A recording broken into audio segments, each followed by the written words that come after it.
Welcome, ladies and gentlemen, to episode 24 of PODSHOTS. The talented and entrepreneurial Brett Bailey is our guest today.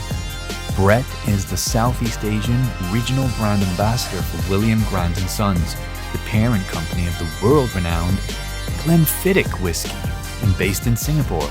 He's also a master franchisor of St. Louis House of Fine Dining and Ice Cream in Metro Manila, the Philippines. In this episode, Brett takes us on a journey through his career and dives into the history of the Glenfiddich brand and what makes a great whiskey. If you enjoyed this episode, please rate us and review us on Apple Podcasts. We appreciate you, we love you, and without further ado, please welcome Mr. Brett Bailey.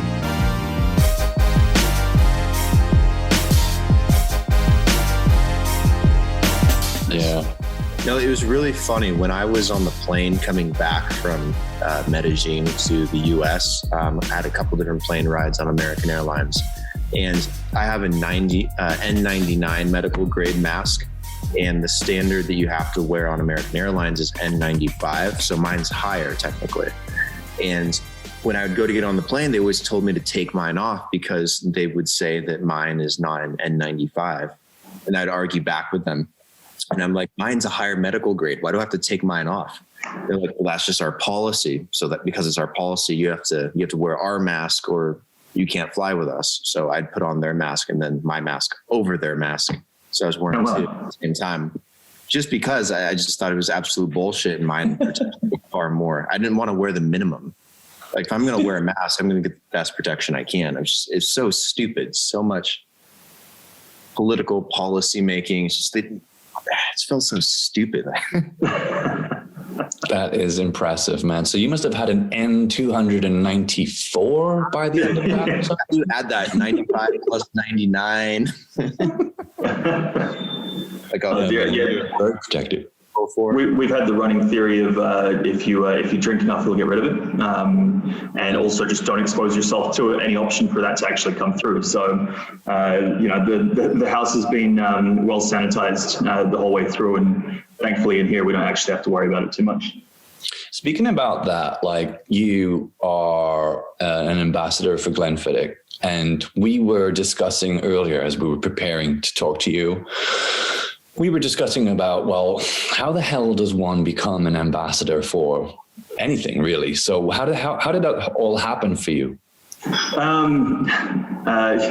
a good question. I don't know if I've got the exact answer for it because it was something that kind of came by a bit of happenstance over anything. So it all kind of kicked off in the sort of September 2018. I had a friend who was working for the parent company, William Grant & Sons.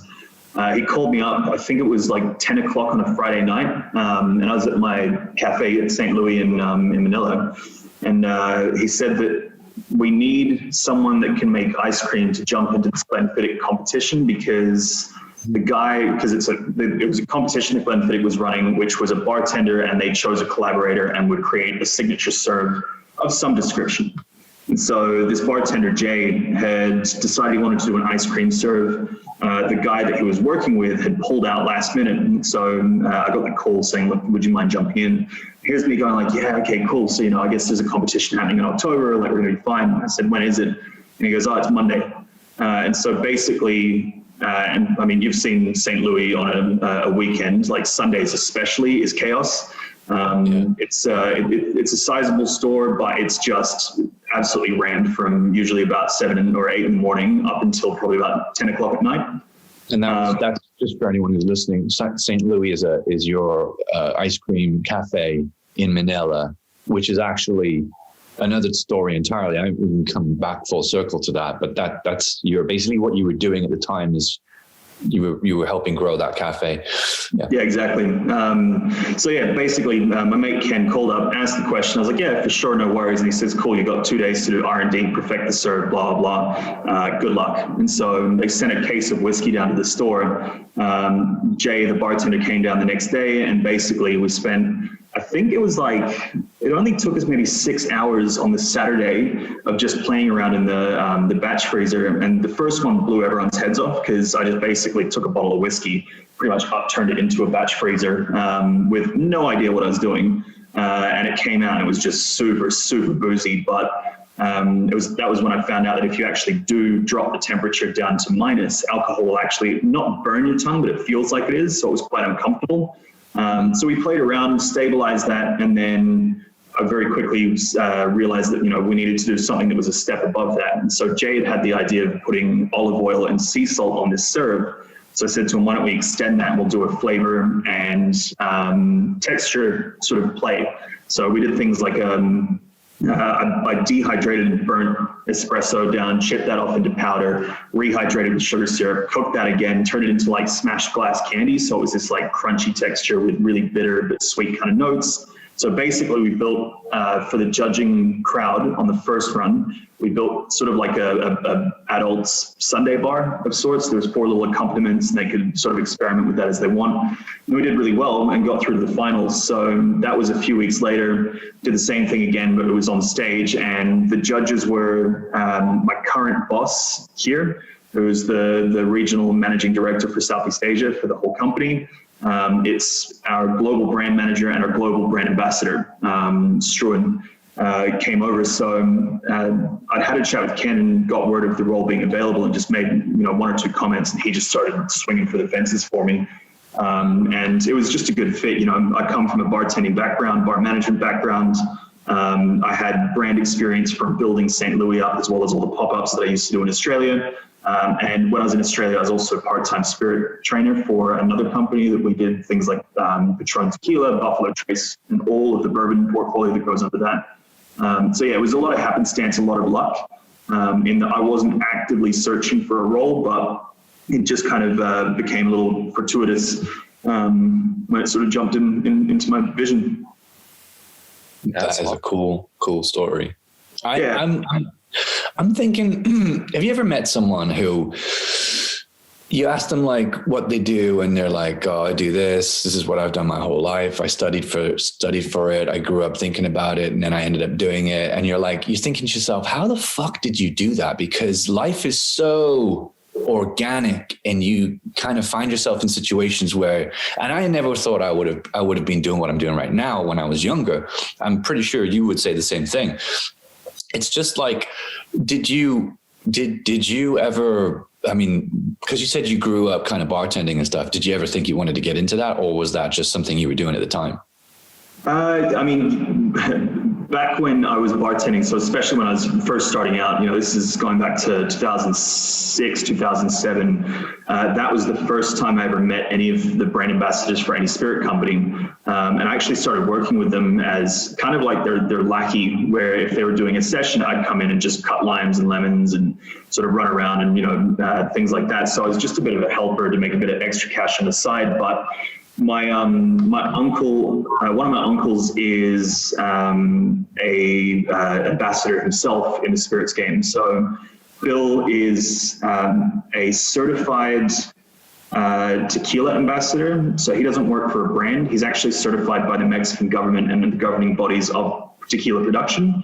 So I know that it's him, Thomas Dez, and Julio Bermejo are known as like the 3 amigos because they're all certified around the same time. Basically, they all push really amazing products that way. But Phil's now stepped into his own realm in that he's now the world's only mezcal ambassador, where he's also government certified, and his job is basically he travels when people commission him to, and he's the sort of #1 voice in mezcal for I guess contributing to building that profile. So having him as a part of the family was brilliant for me coming through the bar industry, because he really exposed me to the opportunities when he worked with brands. And I'd see all the stuff that he was getting up to. I was like, yeah, that's pretty cool. But the BA role has definitely changed from what it was when I was a lot younger. These guys would walk into the room and it was like the rock stars sort of sauntering in. Whereas now it's, it was definitely education back then, but it was a lot of just like, we actually don't know how this role is going to really fulfill the space. So each company kind of had their own spectrum of what a BA was. always had elements that resonate with now, where it's, education based, it's trial. So, pouring the liquid for people, making sure they understand what it is, promoting responsible drinking, things like that. But it was just a lot looser in regulation, where I don't know if they had the stringent reporting of expenses and all the sort of more admin and I guess corporate side of what we actually do that no one ever sees. But yeah, I mean, I definitely looked as like, that's a cool job. Like, that guy's the cool guy in the room right now and everyone wants to hang out with him and all that kind of thing. I was like, I know that I'm not that good at music. And so like my rock star aspirations from when I was 14 are not going to come true. I think this is going to be a cool way for us to go about it. I mean, from this job alone, since I left Manila to move to Singapore, I've traveled to countries I never thought I'd go. Did a random day trip to Sweden, which I never thought I'd be able to say. Stuff like that. So it's been a really, really cool experience for me to be able to jump on board, and there's no looking back because there's no university degree to get into this game. Dude, that's my dream, to be a tequila ambassador. Can you imagine? Oh my God, that'd be amazing. Yeah, it's pretty wild. Brett. I mean, there's only one guy, bro. It's not going to happen. He's got the industry under his grip. There can be two. Come on. Yeah, I mean, it's funny because I actually did, and it was with the company that I'm with now. So before I left Australia, I finished up a role where I was the general manager of a hospitality group, and just decided it was time for a change. I wasn't overly happy living in Adelaide. Like, it was just a place that I'd never felt at home because I grew up in the Philippines. So Adelaide's, capital of South Australia. I think at the time there was like maybe 1 million people that lived there, and I'd moved from, Metro Manila, where there's 20 million in the greater metro. Everything's 24/7. It's constant noise, constant chaos, and so I was really eager to get back out. And I actually applied for another one of our brands called Milagro Tequila, which is this awesome 100% blue agave product that we put out. But they were hiring for a West Coast ambassador for the whole of the United States. So basically anything from San Diego all the way up to the Canadian border. On the West Coast was all your territory. So I got through a few different things, but it didn't come to fruition for, I don't know, whatever reason it was from them. But it was cool to kind of see the process that I have to go to when I actually got to doing my interview for this. But there is tequila jobs out there. Oh, I'm going to be applying for that one. Yeah. West Coast. Don't leave me, man. Don't leave me to do this alone. Yeah, no, that's a. Sorry, I was just gonna ask, like, with being an ambassador, like, are you also getting commissioned out to go do work and do travel? Like, what does that like entail for you, like on a daily basis, or is it like a periodic thing? So, I mean, it's actually funny timing that we're doing this now because, I'm actually now allowed to talk about it, that I've also now just been announced that I've taken over another one of our products. So I've actually gone from just the Glenfiddich brand ambassador to now being the regional ambassador for single malts in Southeast Asia for our companies. So we've got a really great portfolio. Glenfiddich and Balvenie will be the two that I really focus on, but I mean, realistically, I was going through our budget planning and strategy stuff the other day, and it's I usually run between 6 countries. So it's Singapore, Thailand, Malaysia, the Philippines, Vietnam, and Indonesia. So our priority markets coming up have already been isolated. What it means is that, let's say things go back to normal and I can start doing my job the way that I'm used to. It means that, I'll use my December last year as an example because it was chaos, but I flew from Singapore to Kuala Lumpur on a Monday. I think it was the December 2nd. So I flew up there, got off, dropped my stuff at the hotel, changed into a suit, straight out, and did a back-to-back bartender training at 2 outlets that were side by side, and then hosted a dinner tasting that night. And then it was 3 or 4 venues that we'd go out and visit and just do face and, buy a bowl, drink a little bit with the bartenders, and then we'd move on. And that's with the team. It's not me hitting a bottle in 3 different bars on my own. But the next day, pretty much rinse and repeat. That was up until the Friday. And then I flew from KL to Hong Kong with our duty-free team, and hosted a high net worth dinner up in Upper House, which is a beautiful, beautiful restaurant on top of the hotel in Hong Kong Island, so just down from Central. But for that, we opened one of 134 bottles that were ever made of this Hong Kong duty-free exclusive 40-year-old. So that was distilled in 78 and had been laid under cask until 2018. So it went up, and basically it's doing taste notes and stuff like that. But that's where it gets challenging, because this is a product that I'd never seen in my life. And it's purely based on study and appreciation of what different cask styles will do. What am I expecting from a cask at this period? Were there any sort of catastrophic events like 2010? We actually had warehouse failure where we had so much snow land on the roof that it collapsed. So it's knowing things like that that potentially could have impacted the liquid itself.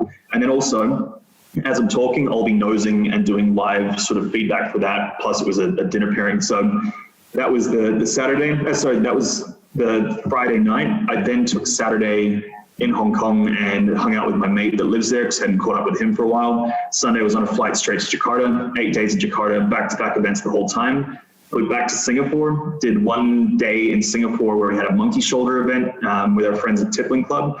And then the next morning, with a very sore head, I was on a flight to Saigon, and then 2 days later up to Hanoi, back to Singapore for 4, and then I was across the Philippines.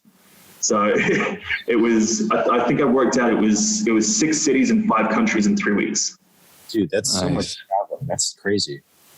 Yeah. How do you, okay, so this is where we start to talk about the actual alcohol. So how do you manage that level of drinking? Because I mean, I imagine that you're not just going to take a tiny sip every single thing you do. You can drink with the people, you're going to tell them about it, you're going to get involved. Yeah, sorry, I'm just laughing because it really comes down to like the culture of the place that I'm in. I've gone in where I put the hard line down with our team and it was actually during that last trip through KL, I was like, I got a long month ahead of me. Like, we're going to go baby steps every step of the way. So, if I had a tasting glass, like this little guy, these hold about 90 mil. So if I pour them out, I'll always have a set for myself when I'm doing tastings with industry, especially, actually both sides. But usually it'll be a lot of me looking like I'm about to go take a sip and then kind of realizing, wait, I've got another point, and I'll sort of ramble on about that. So where the greater consumer, be it bartenders and bar owners or people that are just enthusiasts, they'll sit there in between, right now it's 5 people, but usually I host dinners for about 20. Between the 20 of them, we'd usually get through 2 to 3 bottles of each of the 3 SKUs in our core range. Out of that, I will have had 1 set of tastings. And normally my biggest asset is drinking highballs. So whiskey, soda, tall glass, lots of ice, because it's hydrating me the whole time. Usually I'll have words with the bartender before to make sure they actually dial it back a little bit. So instead of a full pour, it's more about just putting a bit of coloring in there, because it's just about having the look like we're actually participating a lot more than we are. Yeah. That's not to say I did a dinner in Vietnam. There was a few of the military generals and stuff who are quite important individuals for us to know over there, because there's a lot of government control and things when it comes to importation of spirits. And the way that they were drinking is in an old-fashioned glass or a rocks glass. You fill it to the top, you slam glasses together, rip it down as a single shot, and if you put it back on the table, they refill you, because that means it's like in poker, telling the dealer that you want another one. So there's been a few nights where, irrespective of my intention to go on and sort of behave and all that kind of thing, there's just no getting out of it, which can be very challenging. Did you not know that putting your glass back down insinuated that you needed more alcohol? Yeah, you learn these things pretty quick, but there's also one of the first things that I ever did when I signed on was a dinner here in Singapore, and I got sat with a table of brothers at this really beautiful Chinese restaurant. And again, this was trial by fire. I think I'd been in Singapore for about a week. And they sent me out there and didn't tell anyone that I worked for the brand. They just sat me as the random guy that was there with the Glenfiddich team. Someone else was hosting the session, which was great to see how he was doing it. But these guys were just bananas. It was 8 brothers, myself, a guy that runs a hotel downstairs, and then 2 of the brothers' wives. And I think it was 3.5, 4 hours, between the 8 brothers, they went through 13 bottles of Glenfiddich 15, along with the tastings, which was 12, 15, 18, our Project 20, and our IPA from our experimental series. And then they all walked out with a bottle of 18 in a bag as well. Are they still around today? Are they? That's just how they do it. You know, anytime they go to these events, that's immediately, it's just they flick the switch and it's go for it. And they're the full tumblers and bang them down and the whole thing. And I mean, they were celebrating a birthday that night as well, but they definitely would have been hurt the next day. Fucking legend. Yeah. It reminds me of time that I spent in South Korea. When I was living there, I spent, I think it was close to 6 months, but the drinking culture in South Korea is off the hook. I mean, it really is not under any control whatsoever. And I think that's because it's just part of their culture, really, really deep rooted into their culture. So guys will sit at like a 7-Eleven convenience store in the evening after work, and they'll just get a table, they'll have a pack of cigarettes or whatever, and they'll drink like soju, which is their drink of choice. And this stuff is a killer because you never see it coming. It's so easy to drink soju if you have never tried. I'm sure you have, Brett. But pretty sure it's in the fridge. But you know, like, I just was in awe of how they'll drink like 8 bottles each a night, some of them, which is insane when you think about it. I mean, they're small bottles, right? They're about that big, but that just 2 cup destroy me. Yeah, funny enough, I was talking to someone about this, about soju and beer. And that's if I'm drinking with my mates in Manila and we go to Korean barbecue, that's exactly what we sit on is, you know, little in-betweeners. Because I mean, soju is great with food because it's got sweetness and it's got flavor profile that you can almost use it kind of like a palate cleanser. And then you just smash beers the whole night, and it's kind of the jump between the two and deal with the headache in the morning. No, sorry, that was my emails coming through. That's where there might be a weird little chime sort of coming up. Yeah, I mean, I don't know who it was that I was talking to. Maybe 2 or 3 nights ago, we were talking about her time in Korea, and she was just saying it was like she'd never be able to pick up the way that she was when she was living there. It was just so chaotic, and she had a hell of a good time. It sounds like they know how to live. I got to try and convince the team to send me up there at some point to do market research. Market research and deliver research. Yeah, it's amazing, man. It's absolutely fantastic. I love South Korea. I miss Asia in general. I've been trying to get back. It's very difficult for me to travel, just like many other people. So I think we're all pretty much stuck where we are for now, unfortunately. And I wonder what Christmas is going to be like. I don't know if it's going to feel like Christmas. Yeah, I mean, you know, I can't remember the last time I went back to Australia for Christmas. I don't know if it's the little sort of hanging bartender in the back of my head that goes, nah, do an orphan's Christmas wherever you are in the world. And it's, you know, you go out with your mates and you sink a bunch of beers and have a good time and sort of celebrate the fact that you aren't going to be with your family. But Christmas in Australia is pretty awful because it's usually around 40 degrees on Christmas Day where I'm from. And it's bone dry and dusty. And I end up telling the same story to every member of my family 12 times over. But Singapore is in a great position at the moment where they're discussing opening an exclusive travel bubble with Hong Kong. So I'm hoping, I was just reading the news earlier on today that it looks like they might be announcing that to be launched in November. So if that comes to fruition, then I'm going to shoot up and spend Christmas with my mate who's conveniently Scottish and loves a dram or two.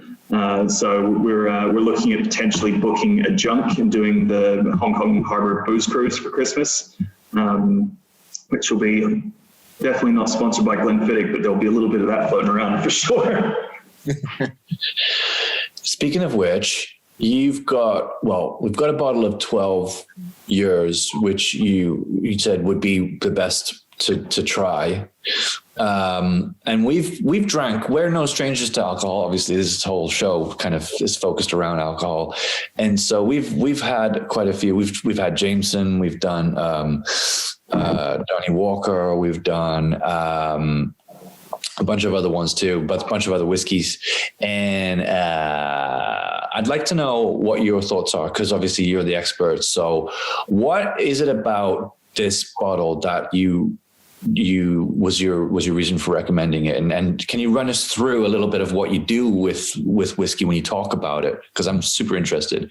Yeah, so I mean, when you first hit me up about this, I did sort of dive in to see, I guess, more the spectrum of who you'd had come on. If number one, if it was any of my mates, I was going to listen to it so that I could talk shit about them when I got on here.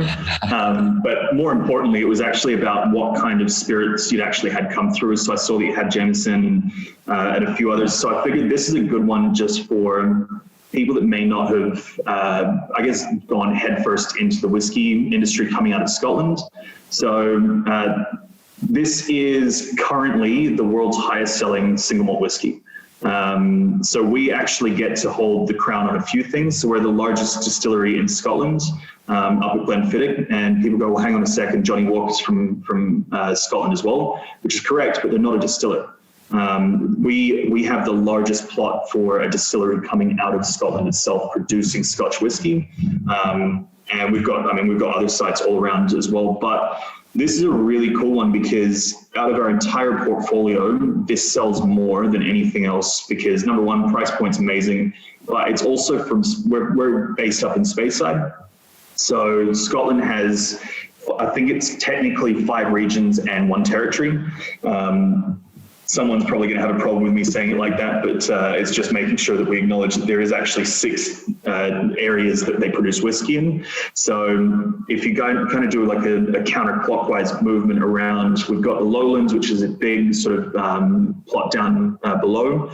Some really cool brands out of there, but it's not very saturated. I think the last time I had a look, there's like 6 active distilleries, and it's a huge, like, several times Singapore in the lowlands. Then you go up into the highlands, which is, even bigger than that. It's almost double the landmass of the lowlands. And again, you've got really limited numbers in there. And then Speyside is this tiny little cutout that is in the north east of Scotland. So Scotland has this weird arm that kind of comes up. You've got Norway and Finland and whatnot over here. And there's this kind of wedge that's been cut out. Speyside is this little sort of bite that is taken out of there. But in that tiny little plot, you've got more than half the active distilleries in Scotland working up there. So to give people an idea of the company that we keep, on our grounds, we've got Glenfiddich, the Balvenie, and Kinninvie. But just around the corner and down the road from us, you've got brands like Macallan, you've got Craigellachie, Aberlour, Glenlivet's not too far away. Singleton has their Dufftown distillery at the bottom of the hill from Glenfiddich.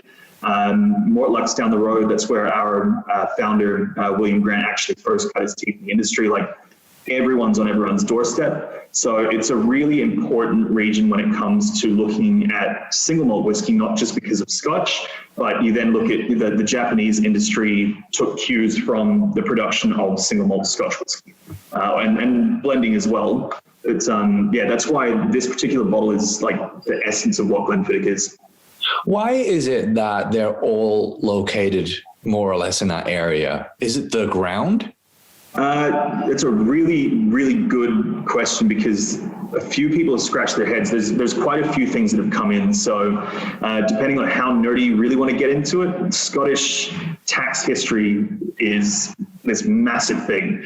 So it was a few hundred years. I think it was about 150 years was the tax wars when it came to whiskey. So the taxing forces were basically going through, and this is why the Highlands doesn't actually have a lot of distilleries in it anymore. On average, in that period, they were going between, I think it was 1,500 and 14,000 distilleries, and I'm going to put the air quotes in, distilleries were closed down every single year. So like a huge number, but that was like the guy that had a pot this big that had a little flame under it. He was pouring, basically pretty average beer in there, distilling a spirit of sorts, and that was technically classified as distillery. So in 1823, is when we saw the taxman finally go, okay, they're not going away. We've tried fighting this battle for a very long time now. Why don't we create a specific alcohol tax for it and basically legalize it where you can get a license, so on and so forth. So the first registered Scotch whiskey distillery license went to Glenlivet. Like Johnny Walker is currently celebrating 200 years of their company being around, but the actual Johnny Walker brand that I guess we know is theoretically established as a whiskey company because he was originally a grocer for that. So, sorry, I got really into the history thing there. No, that's actually really interesting. But if you factor things like that in, that's where I guess the cultural impact that allowed them, because the Highlands is a pretty mountainous area. So if the guys were based down closer to the monarchy down in England, they wouldn't have wanted to try and cross through the Highland passes too often because, number one, it's a pretty barbaric place to be up there. I feel like everyone's probably watched Braveheart by this point. Right. So this is a little bit after that, but it was still that kind of pretty rough and rugged culture. And Speyside is the northern side of that. So they had shipping entry because of that sort of wedge coming through where they could get, different ingredients and whatnot brought in. But on top of that, one of the things that does get brought in through that wedge is a trade wind that comes all the way up from Mexico that blows warm air into Scotland. So during winter, as I said just before, 2010, we had warehouses collapse because it snowed so heavily that the weight of that actually pushed these roofs down. And they're built like airport hangars, like they're massive. But then when I was there in August of last year, I think it was like 32 degrees out, and basically I should have just set fire to my massive Arctic jacket that I took thinking I was going to be freezing. So this warm air coming in, what that really does... Sorry? Yeah, it was when there was that heat wave in Paris and London where like Paris got up to like 40, 42 or 43 degrees or something, and that would have not smelled so pleasant. No. Damn. Okay. I didn't know. I didn't even know Scotland can get that hot. It's freezing right now there. Yeah, it turns out the Scottish didn't either because they were just bitching and moaning about how they're all about to melt. And I was like, yeah, all right, settle down. This is just a standard day in Singapore. But I mean, if we get again into the, I guess, technical side of that. So when you put whiskey into a cask, and I'm sure the other guys you've spoken to have talked about the angel share, how the cask itself will breathe liquid in because just it's straight physics where when you put heat next to something, it'll expand. And when you put cold on it, it's going to contract. And so that's where we see the interaction with oak and liquid happening. That's where we pull all of our tannins and our vanillins and all the flavor profiles that we want. But that's also where we see evaporation happen. So that sweet spot in Speyside gets this beautiful trade wind that comes around and hits it. So we do get a warmer summer up there than you do a little bit lower. And it's a crazy thing to think of because we're almost on the same parallel as Oslo in Norway. So like when it's cold, it's bitter. And when it's hot, it's actually quite sweaty and gross for making whiskey. Nice. Yeah, there's a whole ton of science behind this that I think spans well beyond the parameters of this conversation. But it's really fascinating to know just a little bit like about how all of this started, and I suppose that's what you're really good at, right? And what about this? What about this 12? Because we've got it here. So what about this 12-year whiskey? Like, what's the kind of way you would like kind of taste a whiskey and kind of understand how it's different from others? What are we looking for when we drink this? So with the 12, this is, I think it even says in our bottle, our original 12. It used to be our signature 12. It's essentially, and I'm going to actually cue back to tequila talk from earlier on, just because it's a really great way that my uncle taught me about when I was tasting spirits. So this is the entry into our entire portfolio. We've got some that are no age statements. In fact, I've got one that I'll talk about in a little bit. But what this is quintessential Speyside whiskey. So where I was talking about the regions before, lowlands, highlands, we've got Speyside, the islands, and we've got Isla, which is where people get a little confused. And then we've got Campbelltown down the bottom. Each of those regions has a very specified, I guess, traditional or original flavor. Speyside is known for sweet, fruity, and oaky. So that's what we tend to look for if we're going to drink anything that's coming out of Speyside. For the most part, it's not a regulation that your whiskey has to be along those lines. Right. But if we're looking at fruity, we do a 72-hour fermentation with actually all of our new make spirit. So what that will do is deliver really fresh kind of green fruit flavors like apples and pears. So we describe it as orchard fruits. Immediately on the nose, that starts to come through where it's got this kind of a sweetness, but you can tell that it's fruit driven.